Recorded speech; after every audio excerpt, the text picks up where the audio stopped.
नमस्कार दोस्तों, कैसे हो आप लोग। आज हम इस वीडियो में इंडियन काउंसिल एक्ट 1892 का एक रिवीजन करेंगे फटाफट। तो देखो भैया, स्टार्ट करते हैं। तो देखो, we understand this act by 6 heading. हम इस एक्ट को, इंडियन काउंसिल एक्ट 1892 को 6 हेडिंग से पढ़ेंगे। Background, central legislature, control of government of India, provincial legislature, administration और असेसमेंट। बैकग्राउंड मतलब ये है कि इस एक्ट के आने से पहले कौन से वो इवेंट हुए जो इस एक्ट से कनेक्ट और इसके ऊपर इफेक्ट डालते हैं। Major event happen before the Indian Council Act 1892. Having an understanding of event which took place before Indian Council Act 1892 से पहले ही वो इवेंट जो हुए हैं वो क्या है, वो Indian Council Act 1892 was passed. Indian Council Act 1892 के पास होने से पहले वो कौन से इवेंट हुए थे जो इस एक्ट से कनेक्ट हैं, will help us capture the intention behind the provisions of Indian Council Act 1892।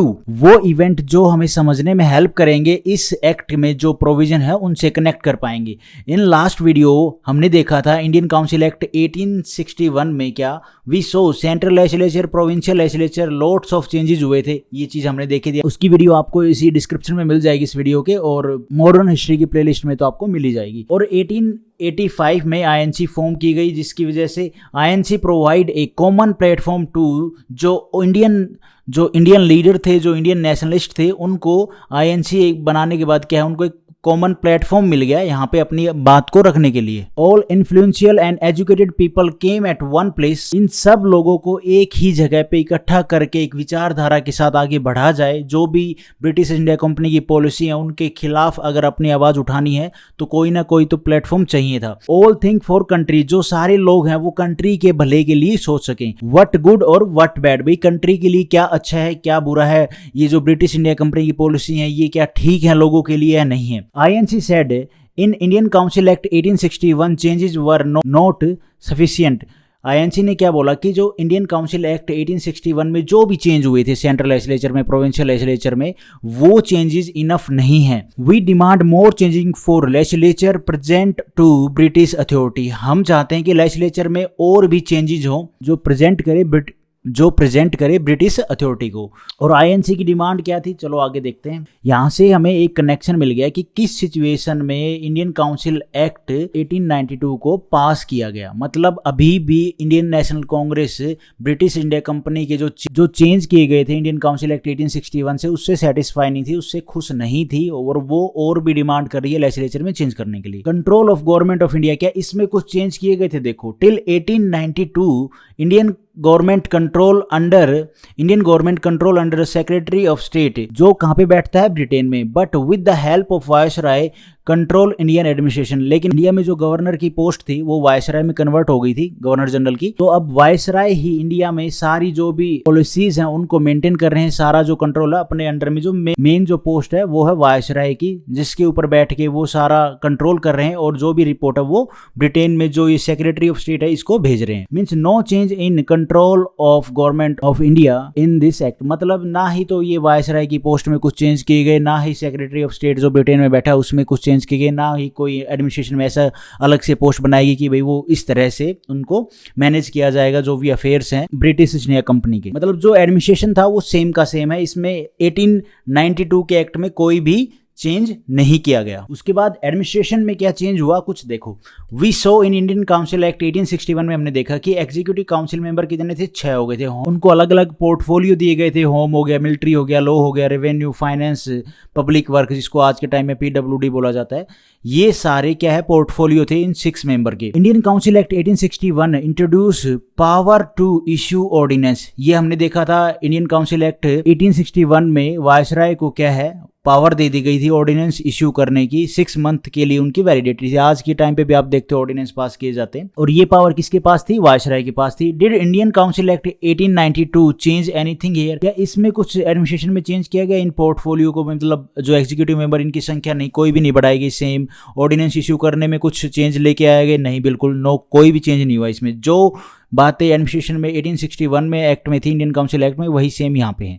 अब सेंट्रल लेजिस्लेचर में देखो, first see situation of legislative in Indian council act 1861 में क्या था, वी सो दैट वायसराय और executive council was part of the legislative assembly. हमने देखा कि वायसराय और एग्जीक्यूटिव काउंसिल क्या, वो पार्ट है लेजिस्लेटिव असेंबली की। Other than some member were nominated by viceroy, और कुछ जो मेंबर थे वो वायसराय के द्वारा नॉमिनेट किए जा रहे थे। इन मेंबर सम वर ऑफिशियल और कुछ थे नॉन ऑफिशियल, मतलब कह सकते हैं जो एडिशनल मेंबर की मैंने आपको बताया था ना 1861 में, वही चीज़ यहाँ पे भी बता रहा है, उसी चीज़ की यहाँ पे बात कर रहा है जो मैंने आपको अच्छे से डिटेल में बताया था इंडियन काउंसिल एक्ट 1861 में। Official member shall constitute the majority and additional member in number minimum 6 और मैक्सिमम 12, मतलब ऑफिशियल जो मेंबर थे ना कॉन्स्टिट्यूट द मेजोरिटी कितनी होनी चाहिए, मतलब जो ऑफिशियल मेंबर थे ना वो तो मेजोरिटी में होनी चाहिए, लेकिन जो एडिशनल मेंबर थे ना उनकी संख्या कितनी हो सकती थी, मिनिमम 6 और maximum 12।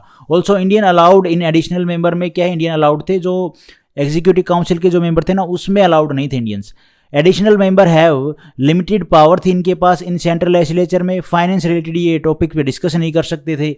Additional member were not allowed in question executive council member, ये ना ही तो मतलब जिनके पास ये 6 पोर्टफोलियो थे ना जो मैंने आपको पीछे बताया एग्जीक्यूटिव काउंसिल के पास, ये अलग अलग डिपार्टमेंट में जो भी काम करते थे तो इनके कामों को लेके जो एडिशनल मेंबर थे ना वो क्वेश्चन नहीं कर सकते थे कि भैया आपने ये क्यों किया, ये इसके ऊपर भाई कुछ उन्होंने क्वेश्चन पूछ लिया, वो सब वो नहीं पूछ सकते थे। हेयर रोल ऑफ INC केम, और यहाँ पे INC का रोल आता है क्या, INC said to British authority कि इंडियन काउंसिल एक्ट 1861 में जो चेंज वर नॉट सफिशिएंट, जो आपने चेंज किए थे वो क्या है, इनफ नहीं है। We have some suggestion if you include in next council act, मतलब 1892 में, कि हमारे पास कुछ सजेशन है, आप उनको इंक्लूड करिए जो ये इंडियन काउंसिल एक्ट 1892 लेके आओगे इसमें। Indian National Congress gave some suggestion to the British authority to be include in the upcoming Indian council act. और डिमांड क्या थी व्हाट डिमांड्स ऑफ INC की, इंडियन नेशनल कांग्रेस की डिमांड क्या थी, let's see. Number of additional member should be increase, जो number of additional member हैं इनकी संख्या बढ़ाई जाए, क्योंकि मिनिमम 6 थे और maximum 12। Why viceroy nominate directly to the additional member, कि भैया जो ये वायसराय है ना ये डायरेक्टली नॉमिनेट नहीं करेगा जो एडिशनल मेंबर है इनको। INC said additional member should be elected rather than being nominated by viceroy, कि एडिशनल मेंबर है वो इलेक्ट किए जाएंगे, ना कि भैया वो नॉमिनेट किए जाएंगे वायसराय के द्वारा। और मिलिट्री के ऊपर जो एक्सपेंडिचर है ये आवाज अभी तक उठा रहे हैं कि भैया जो आप खर्चे कर रहे हो ना इसको कम करो। ICS मतलब Indian civil services exam should be held in India, अभी तक इंडिया में एग्जाम स्टार्ट नहीं हुआ है, मतलब ब्रिटेन में ही हो रहा है, तो इसके लिए इन्होंने यहाँ पे भी ये आवाज़ रखी है, अपना पॉइंट रखा कि जो इंडियन सिविल सर्विस का एग्जाम हो इंडिया में भी कंडक्ट करवाया जाए। INC रेज दिस पॉइंट, और INC ने ये सारे पॉइंट क्या है रेज किए। ये जो आप देख रहे हो ना कि यहाँ पे जो बोला गया कि जो मेंबर हैं वो इलेक्ट होके आएंगे ना कि नॉमिनेट किए जाएंगे, जो यहाँ पे बात बोल रहा है। तो इसमें ये है कि जो डिफरेंट इंस्टीट्यूशन है ना इंडिया में, अलग अलग सेक्शन हैं जहाँ मेजोरिटी में हैं जो लोग, जो अलग अलग डिपार्टमेंट है, वहाँ से उनको इलेक्ट होकर प्रोविंशियल लेजिस्लेचर असेंबली में पहुँचाया जाए, ना कि नॉमिनेट किया जाए, ये बात बोल रही है INC। तो यहाँ पे हम देख रहे हैं कि INC सीधी अब डिमांड कर रही है कि जो एडिशनल मेंबर है ना उनको नॉमिनेट ना किया जाए, वो इलेक्शन के थ्रू आए, इलेक्ट होके आए अपने अपने एरिया से, अपने अपने अलग अलग सेक्शन से, अलग अलग डिपार्टमेंट से। और ये एक बड़ा चेंज होने वाला था 1892 एक्ट में, इंडियन काउंसिल एक्ट में। पहले तो एडिशनल मेंबर क्या है, नॉमिनेट किए जाते थे वायसराय के द्वारा, उसके खुद के बंदे भी हो सकते थे, जैसे कोई रूलर हो गया किसी प्रोविंस का, या कोई और बंदा ऐसा हो गया जो उनके फेवर में होता था, ठीक है। अब क्या है, अलग अलग प्रोविंशियल लेजिस्लेचर है वहाँ से बंदा इलेक्ट होके आएगा, कोई अलग डिपार्टमेंट है या कोई अलग सेक्शन है वहाँ से उस बंदे को भेजा जाएगा, वो इलेक्ट होके आएगा। तो वो सारे बंदों को अब नॉमिनेट नहीं, वायसराय नॉमिनेट नहीं करेगा, वो इलेक्ट। ये डिमांड रखी है INC ने इस काउंसिल एक्ट जो ये लेके आया गया था 1892 के लिए। Now let's look at the change done as part of Indian council act 1892 में। अब क्या था, एडिशनल मेंबर को इंक्रीज कर दिया गया, पहले मिनिमम 6 थे और मैक्सिमम 12 थे, अब मिनिमम 10 कर दिए गए, मैक्सिमम 16 कर दिए गए, were allowed. Additional member distribution 6 official जो नॉमिनेट करेंगे वायसराय और 10 नॉन ऑफिशियल होंगे जो इलेक्शन के थ्रू आएंगे, लेकिन उसमें भी संख्या इन्होंने डिसाइड कर दी कि 10 में भी 5 है वो नॉमिनेट किए जाएंगे नॉन ऑफिशियल में वायसराय के द्वारा, और जो 4 नॉमिनेटेड है ना वो प्रोविंशियल असेंबली बंगाल, बॉम्बे और मद्रास से आएंगे, और नॉर्थ वेस्ट फ्रंटियर प्रोविंस से आएंगे, जो 4 मेंबर हैं जो वो इलेक्ट होकर आएंगे वहाँ की प्रोविंशियल असेंबली से, और जो एक है वो नॉमिनेट किया जाएगा चैम्बर ऑफ कॉमर्स इन कलकत्ता में। तो हो गए टोटल 10 की संख्या। इंडियन काउंसिल एक्ट 1892 में all member were nominated, not one came by election elected. तो इंडियन काउंसिल एक्ट में जो ऑल मेंबर थे ना वो क्या है, नॉमिनेटेड थे। अब जो ये मेंबर थे ना, सम मेंबर आए भैया वायसराय के नॉमिनेशन से,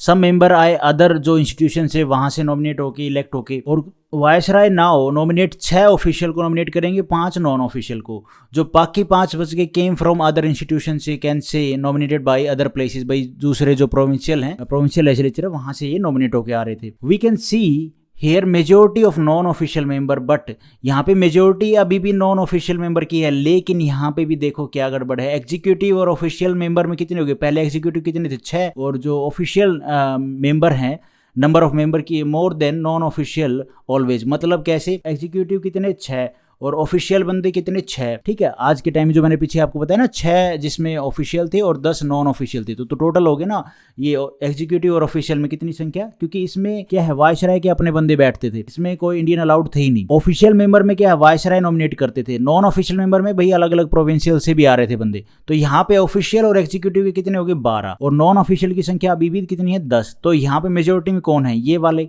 एग्जीक्यूटिव और ऑफिशियल वाले। Discussion related to finance were not allowed. अभी तक क्या है, डिस्कशन अलाउड नहीं था फाइनेंस को लेके, बट नाउ मतलब 1892 एक्ट से पहले तक, टिल जब तक ये एक्ट आया तब तक फाइनेंशियल डिस्कशन अलाउड नहीं था। अब क्या है, इन इंडियन काउंसिल एक्ट 1892 में every year on annual financial report discussion were now allowed. अब अलाउड कर दिया गया डिस्कशन, एनुअल जो फाइनेंशियल रिपोर्ट है उसके ऊपर डिस्कशन को अलाउड कर दिया गया है इस एक्ट के आने के बाद। Additional member were now allowed to question executive council member but send 6 day notice to that member related to that question. भाई पहले क्या है, जो नॉन ऑफिशियल बंदे थे ना वो जो पोर्टफोलियो में एग्जीक्यूटिव मेंबर हैं उनसे क्वेश्चन नहीं कर सकते थे, भाई तुम्हारे पोर्टफोलियो में भाई तुम इस डिपार्टमेंट को संभाल रहे हो तो इससे रिलेटेड भाई ये कमियां है, ये पॉलिसी गलत है, इससे लेके कोई भी क्वेश्चन नहीं कर सकते थे। लेकिन इस एक्ट के आने के बाद वो क्या है, क्वेश्चन कर सकते हैं, लेकिन उनको 6 दिन पहले नोटिस देना पड़ेगा क्वेश्चन को पूछने से पहले। अब डिस्कशन तो अलाउड कर दिया,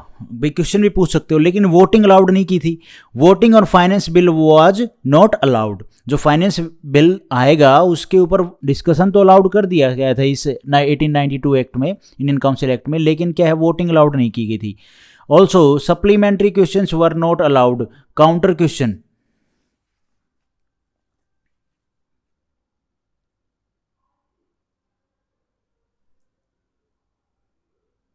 अभी क्या है, सप्लीमेंट्री जो क्वेश्चन थे ना वो अलाउड नहीं किए गए थे। काउंटर क्वेश्चन पूछना कि भाई पहले ही आपने ये पूछा उसके बाद उन्होंने जो जवाब दिया उसके बाद फिर आप डिस्कशन क्वेश्चन पूछ रहे हो, वो अलाउड नहीं था। Indians not allowed in Indian council act 1892 till.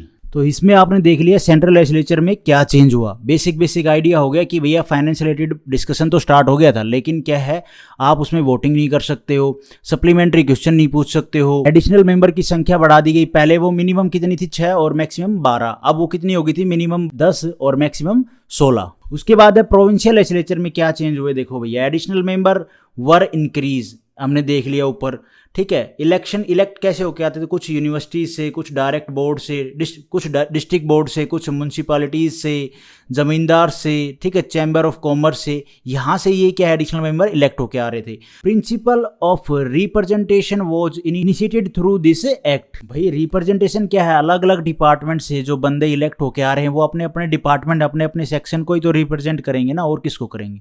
तो अब वो इस एक्ट के थ्रू 1892 एक्ट के थ्रू क्या है स्टार्ट हो गया था, और ये एक नई शुरुआत थी।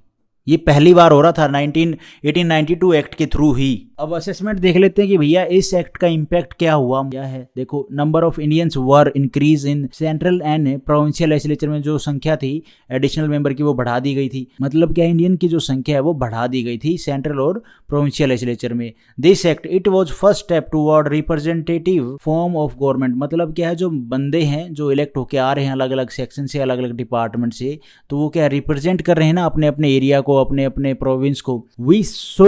We saw different institution representative gave place the provincial legislative assembly, वो चीज हो गई, हमने देखा ये। In central legislature 4 additional member, these member nominated from provincial legislature से 4 जो मेंबर थे वो एडिशनल मेंबर वो क्या है इलेक्ट होके आ रहे थे। This was a positive step, और ये एक पॉजिटिव स्टेप था some of INC demands suggestion were accepted, so it reaffirmed the importance of INC। और यहाँ पे हमें देखने को मिली कि INC की कितनी इंपॉर्टेंस थी, क्योंकि सारे नेशनलिस्ट एक ही प्लेटफॉर्म पे थे। होप आपको इस वीडियो के थ्रू इंडियन काउंसिल एक्ट 1892 का एक बेसिक सा रिवीजन हुआ होगा। Thank you for watching this video आपको ठीक लगी तो लाइक करना, चैनल पे नए तो गाइस सब्सक्राइब करना। अगर यहाँ पे आपको ये नोट्स थोड़े से कम समझ में आए ना, तो बुक्स तवा जो यूट्यूब चैनल है वहीं पे मैंने ये अपने नोट्स तैयार किए थे, तो वहां से भी आप पढ़ सकते हो। Thank you.